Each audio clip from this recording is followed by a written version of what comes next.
Qonun Asasi itu asas berdirinya NU. Asas berdirinya NU tahun 1900 tahun 1928. Qonun Asasi itu asas semua ya, sampai sekarang setiap muktamar itu dipakai. Di dalam Qonun Asasi itu dikatakan berdirinya NU atas restu para habib. Habib siapa? Satu, Habib Abdullah bin Ali Al-Haddad, gurunya Kiai Khalil Bangkalan. Kiai Khalil Bangkalan gurunya pendiri NU, Kiai Hasyim Asy'ari. Dua, Habib Abu Bakar bin Husain As-Segaf, Bangil. Tiga, Habib Husain Al-Haddad, Jombang. Empat, Habib Abu Bakar bin Muhammad As-Segaf, Gresik. Lima, Habib Ahmad bin Abdullah As-Segaf. Jadi Kiai Hasyim Asy'ari beliau itu nggak asal, nggak usuk-usuk langsung mendiri itu, enggak. Pergi sowan ke para habaib. Sampai-sampai dijelasin di sini nih di Qonun Asasi. Beliau Kiai Hasyim Asy'ari membawa perkataannya Habib Ahmad bin Abdullah As-Segaf. Wala prinsip dasar, yakni prinsip dasar Qonun Asasi itu prinsip dasarnya NU. Diletakkan sama Kiai Hasyim Asy'ari. Qala Sayyid Ahmad bin Abdullah As-Segaf rahimahullah ta'ala, inna harrabita qad sata'at bi syahriha wa istama'at dawairah fa aina tadhhabun alayhi fa aina tadhhabun anha ayyuhal mu'arridun kunu min as-sadiqin awalan. Kata Habib Ahmad bin Abdullah Al-Haddad, kata Habib Ahmad As-Segaf, yakni inna harrabita, yakni perhimpunan ini, maksudnya NU ini, kata beliau ya, inna harrabita qad sata'at basyahiriha, telah tampak tanda-tanda yang menggembirakan dengan adanya NU ini. Wa istama'at dawairaha, bangunan-bangunannya itu sudah tampak berdiri. Fa aina tadhhabun, maka kemana kalian itu akan pergi wahai umat? Fa aina tadhhabun, maka kemana kalian akan pergi? Itu ada dalam Qonun Asasi diletakkan. Jadi NU dan habaib itu tidak akan pernah bisa dipisahkan. Bahkan di sini Kiai Hasyim Asy'ari itu beliau dijelaskan salah satu daripada ulama pada waktu itu yang dimana beliau sangat mengagumi daripada karya-karya Al-Habib Abdullah bin Ali Al-Haddad. Contoh,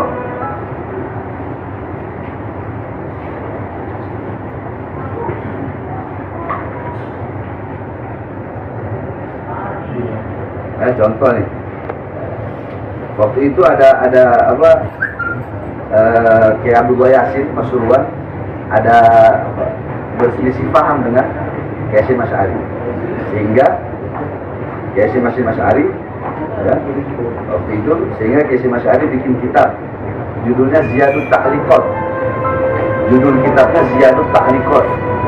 Di situ beliau bilang, wa minha anna qaul asy-syekh fa ya rabbi 'allimna bi lutfika waqfina ila akhir al-abyat. Ya, salasa masruqat min qasidatil Qutbil Ghaus Al-Habib Abdullah bin Al-Haddad fi Bidul Mandum.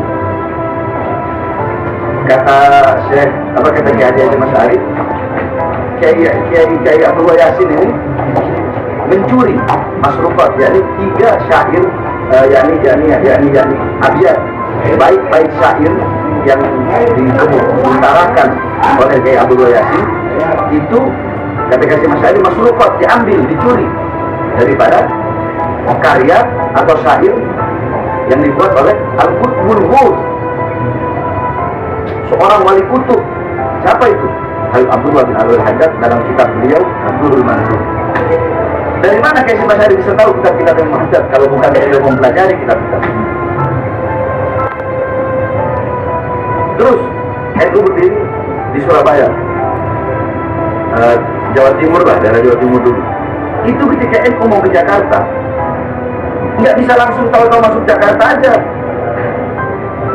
Karena Jakarta ketika itu wilayah Habib Ali bin Abdul Rahman Al-Habsyi Kuitang, yang merupakan gurunya Soekarno.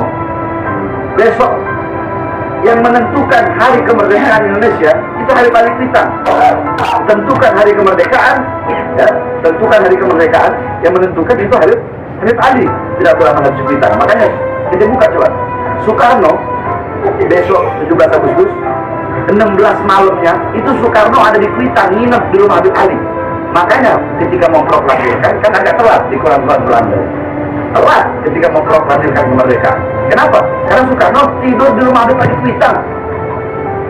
Dan Habib Ali Kuitang yang menentukan tanggalnya, memproklamirkan, dan beliau yang pertama kali memerintahkan untuk semua Jakarta, mau kiainya, mau ustadznya, semua masyarakat Jakarta kibarkan bendera merah putih di depan rumah.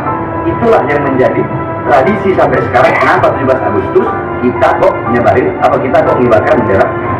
Itu tidak terlepas dari jasa Habib Ali Kuitang.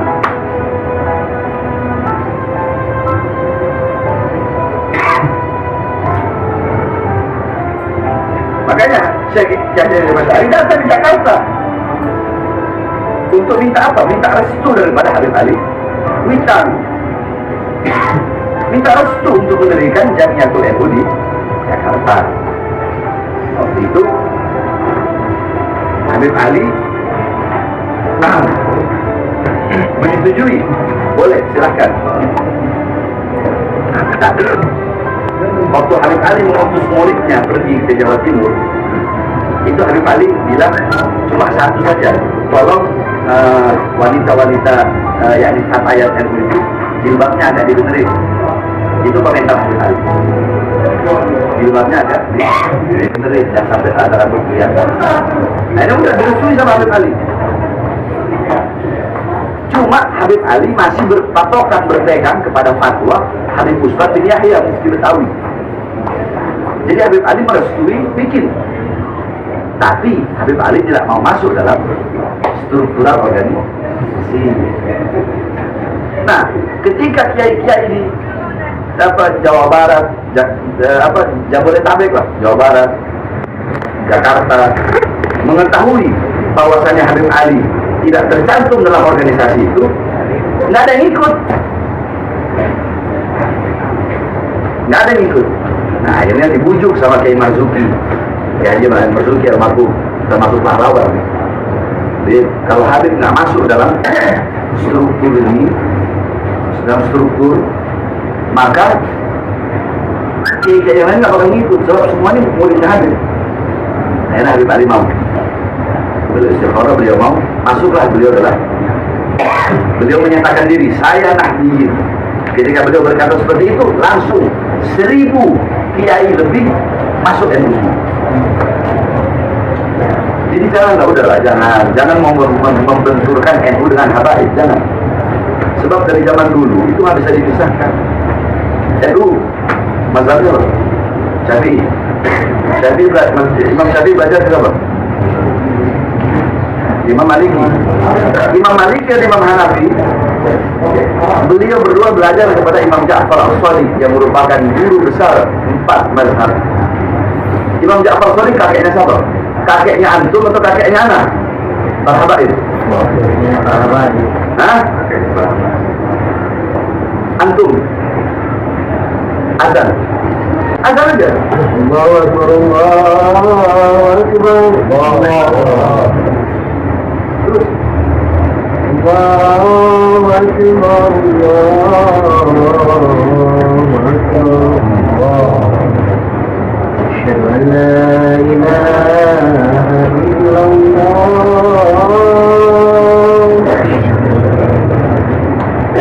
asyhadu an la ilaha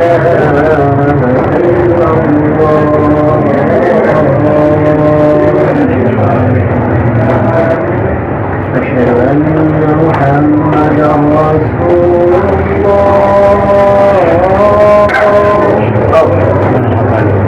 أشهد أن محمد رسول الله. Artikan, aku bersaksi bahwasanya Nabi Muhammad adalah Nabi Muhammad ini andaikan antum salah satu kiai NU yang benci kepada para habaib, anda ingin bertanya ketika antum azan asyhadu anna Muhammad Rasulullah, Muhammad jaddak atau jaddi? Muhammad Rasulullah kakek ente atau kakek anak? Kalau ente berkata Rasulullah Muhammad kakek ente, faqad kadzabta, maka ente telah berdusta. Jaddak atau jaddi? Hah? Nah, ya, ini pertanyaan anak ke kiai-kiai yang ngaku NU, tapi sangat ingin memenjarakan anak. Pertanyaannya, kalau ente bilang Muhammad kakek anak, terus kenapa ente berani ingin memenjarakan seorang anak cucu yang kakeknya ente yakini sebagai nabi?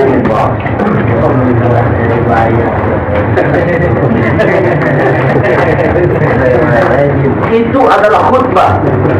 Itu khutbahnya anak punya kakek Al-Imam Ali Zainal Abidin di depan penduduk Kufah.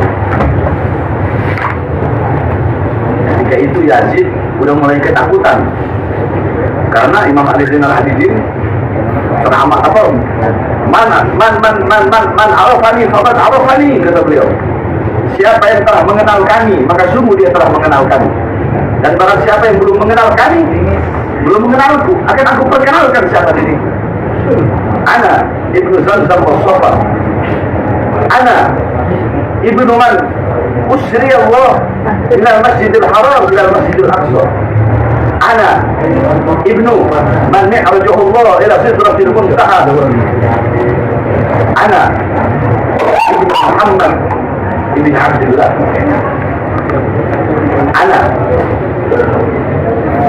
ibnu man karramallahu wajhah. Ana ibnu Asadul Badri wal Hunain.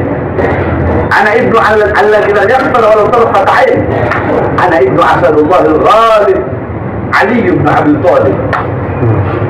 Ana ibnu al-Kautsar. Ana ibnu alladhi man ismuha maktubun fil Qur'an al-Kautsar. Ana ibnu Zahra al-Batul. Ana ibnu Fatimah al-Zahra. Ana ibnu Husain. Ana ibnu Husain alladzi da'awtumu thumma ghafartum. Apa artinya? Yang belum mengenalku, yang sudah mengenalku maka telah mengenalku. Yang belum mengenalku akan aku kenalkan siapa diriku, kata dia. Aku adalah putra dari seseorang yang menjadi putra Zamzam dan Safa. Aku putra seorang manusia yang dimana Allah perjalankan pada malam hari dari Masjidil Haram sampai Masjidil Aqsa. Aku putra dari seseorang yang Allah naikkan dari Masjidil Aqsa ke Sidratul Muntaha untuk berjumpa dengan Allah. Aku putra, kata beliau. Aku putra seorang manusia yang paling mulia di muka bumi dan paling mulia di langitnya Allah Subhanahu wa taala. Aku putra seorang kekasih Allah yang terpilih. Aku adalah putra Nabi Muhammad SAW. Aku adalah putra dari seseorang yang Allah muliakan wajahnya. Aku putra dari seseorang yang menjadi singa perang Badar dan singa perang Hunain. Aku adalah putra dari seseorang yang tidak pernah kafir walau sekedip mata. Aku putra Asadul Ghalib, singa Allah yang pemberani, singa Allah yang menerkam. Aku putra Ali bin Abi Thalib. Aku putra Husain. Aku putra Husain. Aku putra seseorang yang kalian penggal kepalanya dan kalian mengaku mati. Aku putra seseorang yang kalian panggil, kalian undang, kemudian kalian bunuh. Ketika mendengar itu, Yazid takut. Yazid bilang, azan. Niatnya Yazid untuk memutuskan biar Imam Ali nggak ngomong lagi. Azan. Asyhadu an la ilaha illallah, Allahu akbar, Allahu akbar, Allahu akbar. Asyhadu an la ilaha illallah, asyhadu an la ilaha illallah, asyhadu anna Muhammadar Rasulullah. Langsung beliau bilang, ya Yazid, Yazid, Muhammad jaddak atau jaddi? Muhammad kakekmu atau kakekku? Lau kunta Muhammad jaddak faqad kadzabta faqad kharajta minal Islam. Kalau kau bilang Muhammad itu kakekmu, maka kau telah berdusta dan kau telah keluar dari agamamu. Dan kalau engkau mengakui dan berkata Muhammad kakekku, kenapa kau bantai anak cucunya? Kenapa kau rantai cucu-cucu perempuannya? Kenapa kau penjarakan Muhammad Al-Bagir? Kenapa kau penjarakan aku? Dan kenapa kau bunuh ayahku Hussein? Pertanyaan seperti itulah yang ingin Anda pertanyakan kepada kiai-kiai NU yang benci kepada Habaib. Makanya Anda bilang ke antum tadi azan asyhadu Muhammad Rasulullah. Anda tanya Muhammad jaddad atau jaddi? Nabi Muhammad kakeknya antum atau kakek anak? Anggap aja antum ini adalah kiai NU yang benci sama Habaib. Kiai NU yang alirannya Islam Nusantara, yang liberal, yang pluralisme. Jaddad atau jaddi? Muhammad kakeknya anak atau kakeknya antum? Kakeknya? Habaib. Anak Habaib bukan? Nah, kalau ente mengakui bahwasanya Muhammad Rasulullah jaddi kakeknya anak, kenapa ente mau jadi saksi yang memberatkan anak untuk masuk dalam penjara? Karena saya riwayat.